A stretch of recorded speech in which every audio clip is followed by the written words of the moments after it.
రెండవది, దేవుని మందిరమును విడిచిపెట్టకూడదు.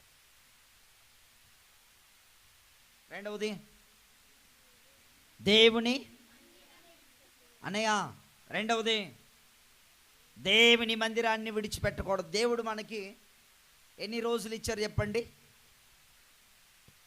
ఎన్ని రోజులు, ఎన్ని దినాలు చెప్పండి? వారంలో ఎన్ని దినాలు ఉంటాయి? 6 7? నిజమైన దేవుణ్ణి. రెండవది దేవుడు, బాగా రాసుకోండి క్లియర్గా, దేవుడు ఏర్పాటు చేసిన ఆదివారమును విడిచిపెట్టకూడదని రాయండి. దేవుడు ఏర్పాటు చేసిన ఆదివారపు ఆరాధనను విడిచిపెట్టకూడదు. ఫోన్ వస్తే కట్ అవుతుంది, చూసుకోండి ఒకసారి. బులేసు మహారాజుకో దేవునికి స్తోత్రం కలుగును గాక. మొదటిది ఏమి విడిచిపెట్టకూడదు? నిజమైన దేవుణ్ణి విడిచిపెట్టకూడదు. రెండవది దేవుని మందిరాన్ని విడిచిపెట్టకూడదు. చదువుదామా రండి. కీర్తన గ్రంథం 84వ అధ్యాయం 10వ వచనం. 84:10.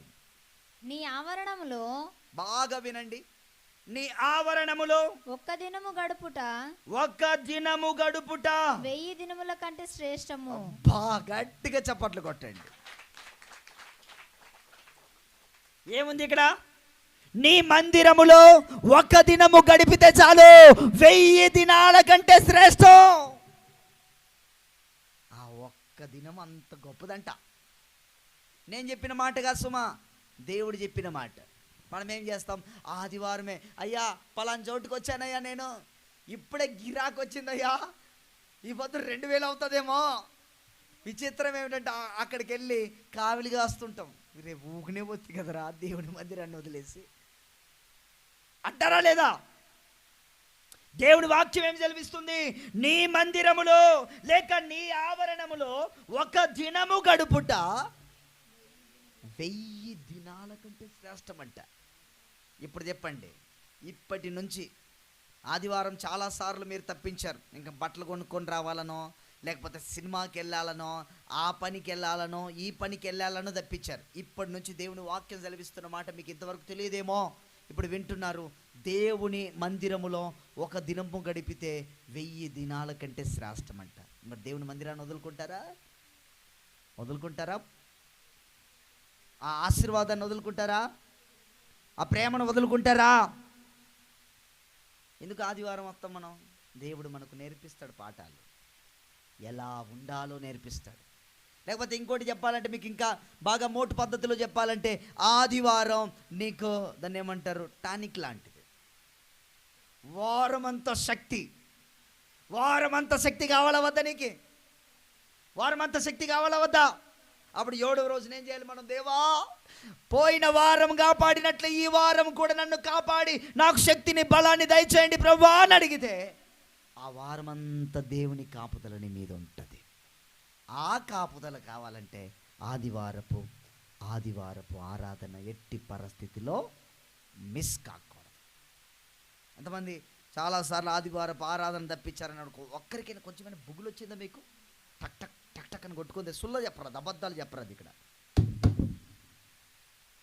అబద్ధాలు చెప్పద్దండి.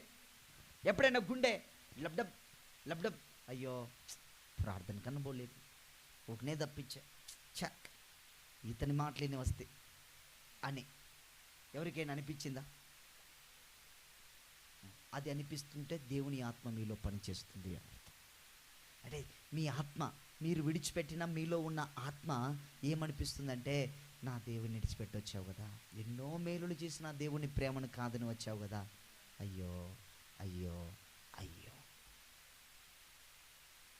ఇంకోసారి అట్లాంటి తప్పు మీరు ఎట్టి పరిస్థితిలో చేయకూడదు. ఆదివారం ఎందుకోసం ఏర్పాటు చేశాడు దేవుడు? మన కోసమే. మనల్ని ఆశీర్వదించుట కొరకు, మనల్ని దీవించుట కొరకు, మనల్ని గొప్ప చేయుట కొరకు, మనకు నేర్పించుట కొరకు. ఏం చేయుట కొరకు? మనకు నేర్పించుట కొరకు, మనల్ని విలువైనటువంటి వారిగా తయారు చేయుట కొరకు. ఆదివారపు దినాన్ని దేవుడు మనకి ఏర్పాటు చేశాడు. అందుకే ఆదివారపు ఆరాధన మనము విడిచి పెట్టకూడదు. దేవునికి స్తోత్రం కలుగును గాక. చూడండి 84వ వచనం చదవండి. ఇప్పుడు 4వ వచనం చదవండి. నీ మందిరమునందు నివసించువారు ధన్యులు. బాగేనండి. ఫస్ట్ ఏమంటున్నాడు? నీ మందిరములో, నీ ఆవరణములో ఒక దినము గడుపుట 1000 దినాల కంటే శ్రేష్టమన్నాడు. ఇక్కడ ఏమంటున్నాడు? నీ మందిరమందు నివసించువారు ధన్యులు. ఇప్పుడు వారు నిత్యము నిన్ను స్తుతించెదరు. గట్టిగా చెప్పట్లు కొడతాం. ఆయన మందిరములో నివసించు వారు ఏమవుతారంట? ధన్యులో. వాళ్ళ జీవితం ధన్యం. ఆయన సన్నిధిలోనికి వచ్చి ప్రార్థన చేసి పాటలు పాడి వాక్యాన్ని క్రమంగా జాగ్రత్తగా వినేవారు ధన్యులో. వాళ్ళ కుటుంబం ధన్య, సమస్తం ధన్యం. అలా కావాలంటే ఎన్ని పనులున్నా వాటన్నిటిని కట్టిపెట్టేసి దేవుని మందిరానికి పరిగెత్తుకుంటారండి. దేవుని దగ్గర నుండి ఆశీర్వాదాలు పొందుకుని వెళ్ళండి. గట్టిగా చెప్పలు కొడతాం. బలేసు మహారాజుకో మొదటి మాట, నిజమైన దేవుణ్ణి విడిచిపెట్టకూడదు. రెండో మాట,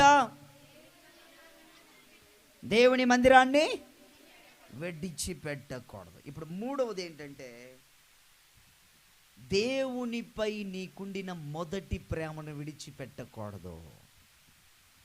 మూడో మాట, దేవునిపై నీకున్న మొదటి ప్రేమను విడిచిపెట్టకూడదు. చాలాసార్లు మీరు గమనిస్తూ ఉంటారు, మీరే చెప్తూ ఉంటారు, అయ్యా ఒకప్పుడయ్యా నానే చర్చ్కు ముందుగా వెళ్ళేవాడిని, చర్చ్ బండలన్నీ పరక తీసుకొని నానే కసువు నూకేదాన్ని, నానే బండలు తిక్కేదాన్ని.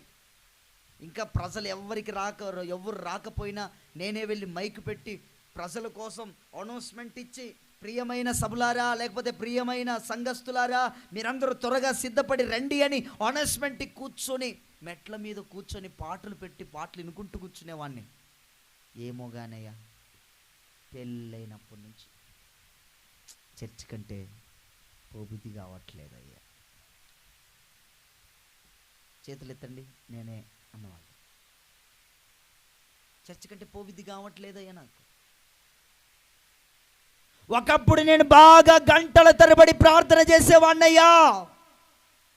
ఒకప్పుడు అందరికంటే ముందుగా వెళ్ళి మైకు పెట్టుకొని బలంగా పాటలు పాడేవాడినయ్యా.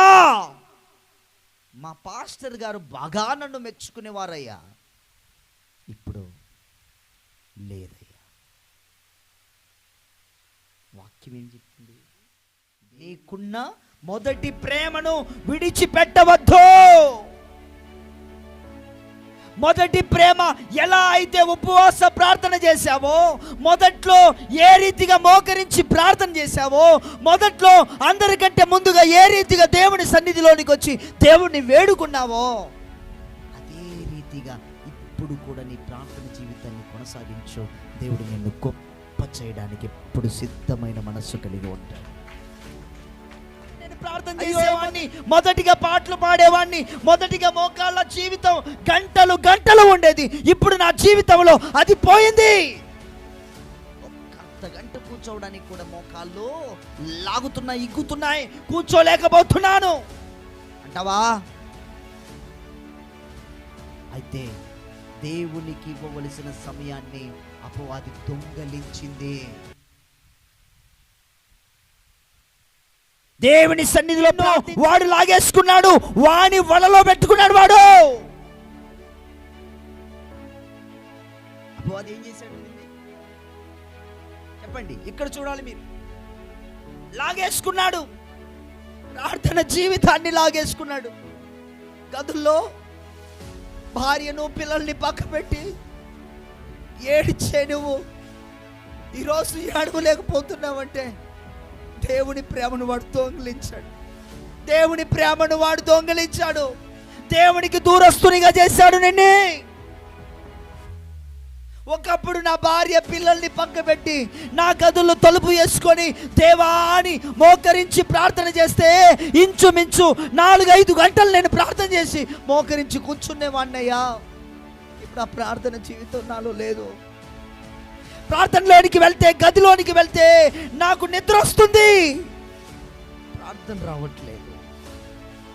మోకరిద్దామని మోకాల్లో కూసుడు మోకాళ్ళు లాగుతున్నాయి, మోకరించలేకపోతున్నాను అంటావా? అలాంటి సాక్ష్యం నీదే అయితే దేవుడి రోజు నీతో సూటిగా మాట్లాడుతున్నాడు. నీవు తప్పిపోయిన కుమారుని వలె వెళ్ళినా నేను నిన్ను పిలుస్తున్నాను, రా, నీ మోకాళ్ళు వంచు, నీ ప్రార్థన వినడానికి నేను సిద్ధంగా ఉన్నాను అంటాడు దేవుడు. నీ ప్రార్థన వినడానికి నేను సిద్ధంగా ఉన్నాను, నీ ప్రార్థన ఆలకించడానికి నేను సిద్ధంగా ఉన్నా.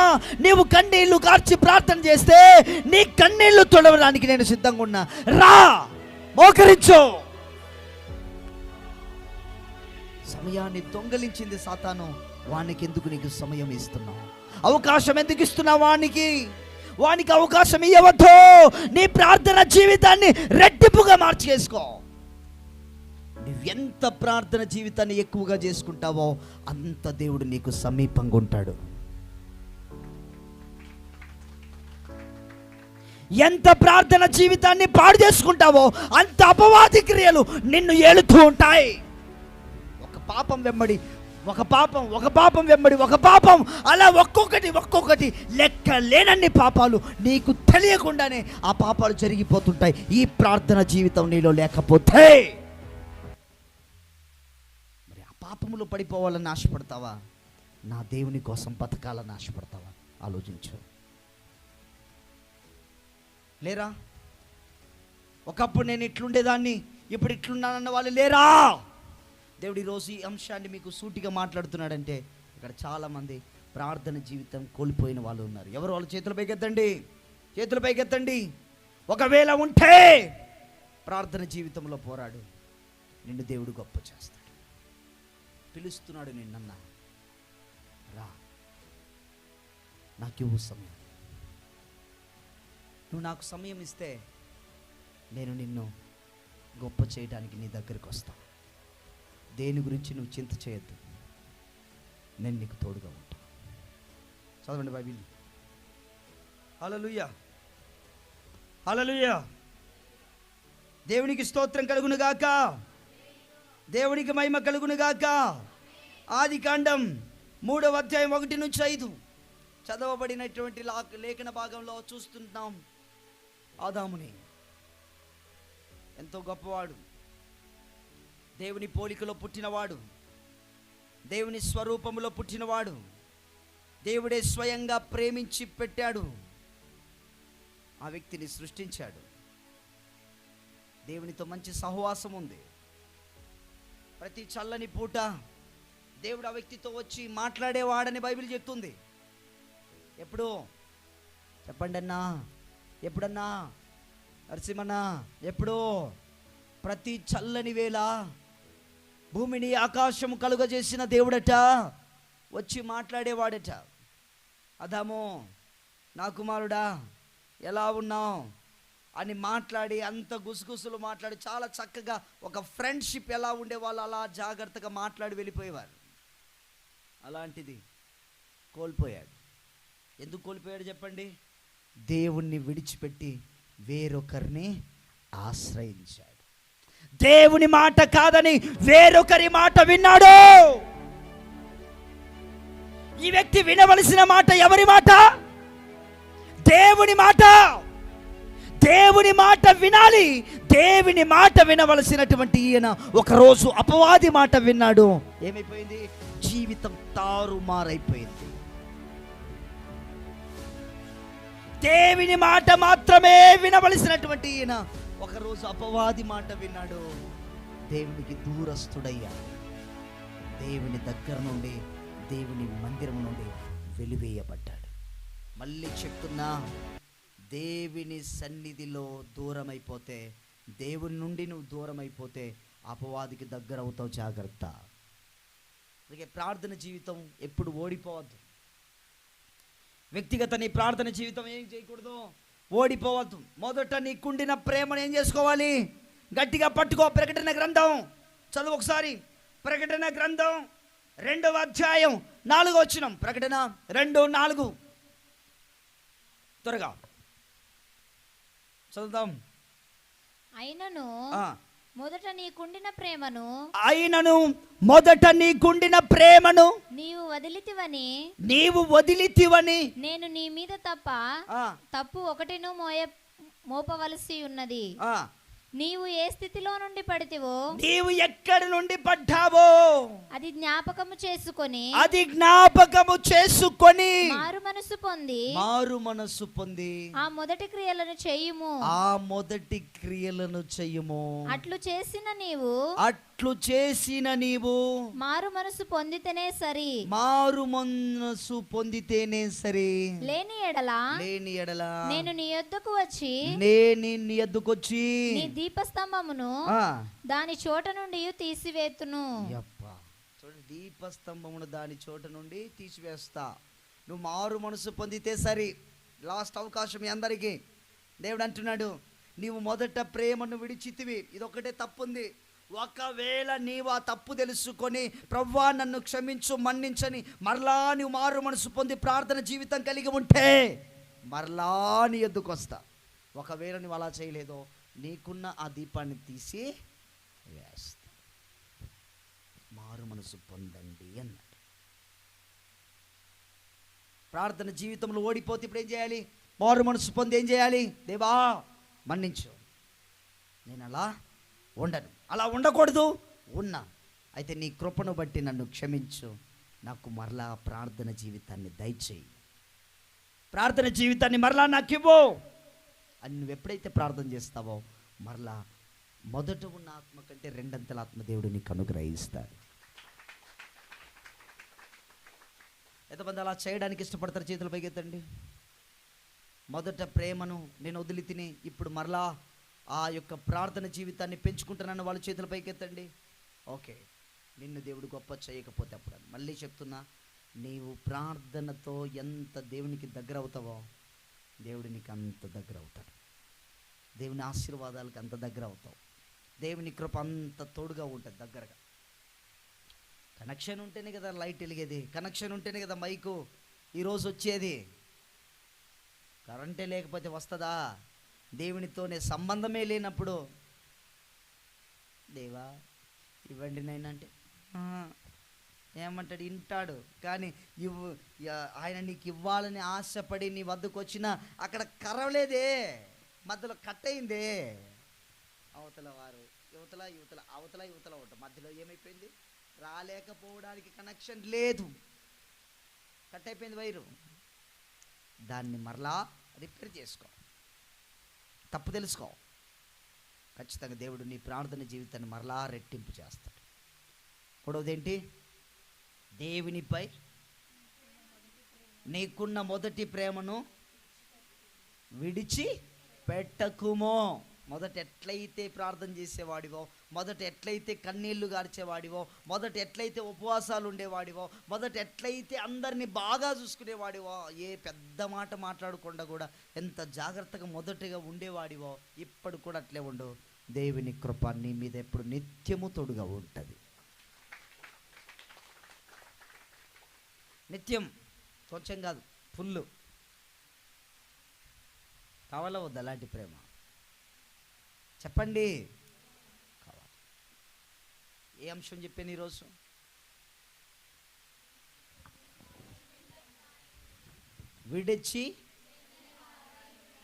విడిచిపెట్టని వారై ఉండాలి. మొదటిది ఏం విడిచిపెట్టకూడదు? నిజ దేవుణ్ణి విడిచిపెట్టకూడదు. రెండవది దేవుని మందిరాన్ని ఎందుకు విడిచిపెట్టకూడదు? దేవుని మందిరాన్ని ఎందుకు విడిచిపెట్టకూడదు? ఆయన మందిరంలో అన్ని ఆశీర్వాదాలు దాగి ఉన్నాయి. దేవుడి ఆజ్ఞది.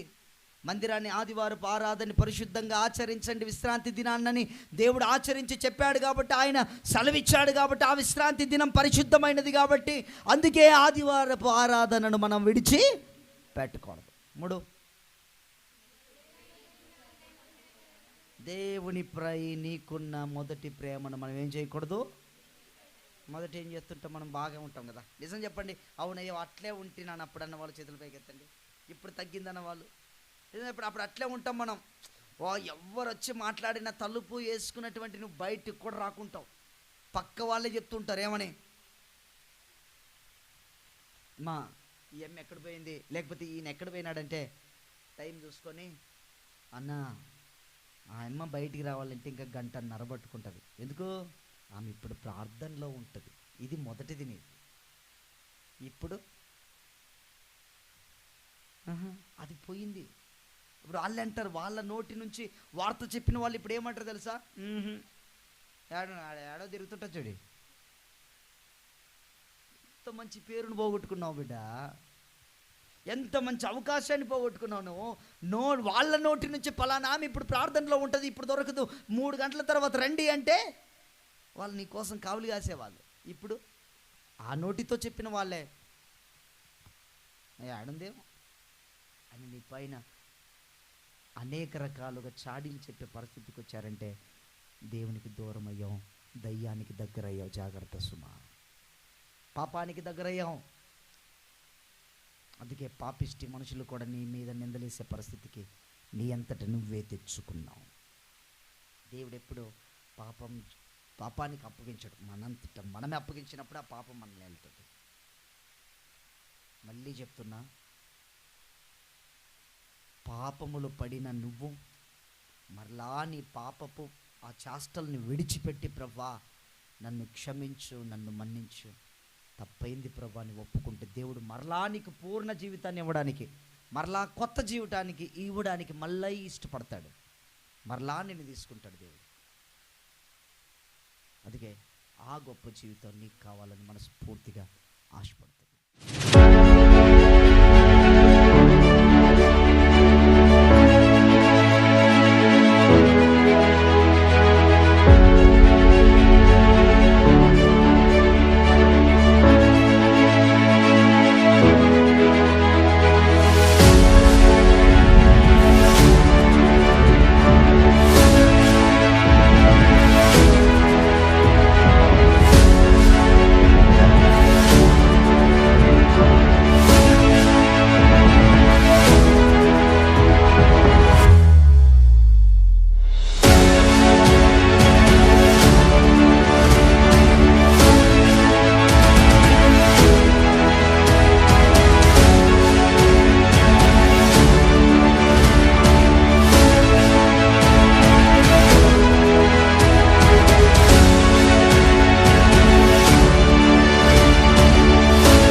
ఏం ప్రాబ్లం ఉండేది? గర్భసంచి ప్రాబ్లం చాలా బాధకుండే. నాకు కుసనానికి ఇబ్బంది అయినది. అసలు నీ బరువు పని చేయకూడదు, చాలా ప్రాబ్లం ఉంది, ఖచ్చితంగా చేసుకుందని చెప్పారయ్యా. ఆపరేషన్ ఖచ్చితంగా చేయాలని 40,000 ఖర్చు అవుతున్నారు. ఇక్కడ చర్చ్కి వచ్చినప్పటి నుండి అంత నార్మల్ ఉంది. ఆయనకి ఏం కాదు. చూపించుకున్నారు, హాస్పిటల్కి వెళ్ళారా? చూపించుకున్నామయ్యా. బాగుంది, ఇప్పుడు బాగుంది, ఏం పర్లేదు, బాగా అవుతుందని చెప్పారయ్యా. వెరీ గుడ్, గట్టిగా చప్పట్లు కొడదాం. హాస్పిటల్కి వెళ్ళనక్కర్లేదు అన్నారు. అవునా అన్నారా? Very good. దయచేసి గమనించండి, దేవుడు చేసినటువంటి గొప్ప కార్యంను బట్టి దేవునికి వందనాలు. గర్భసంచి ఏం లేదు, గర్భసంచి ప్రాబ్లం ఉండేదట. హాస్పిటల్కి వెళ్తే ఆపరేషన్ చేయాలని చెప్పారు డాక్టర్లు. అయితే దేవుని మందిరానికి రాగా దేవుడు ఆపరేషన్ లేకుండా బాగు చేశారు. బాగు చేసిన దేవునికి మహిమ కలుగును గాక. ఆమేన్. ఓకే.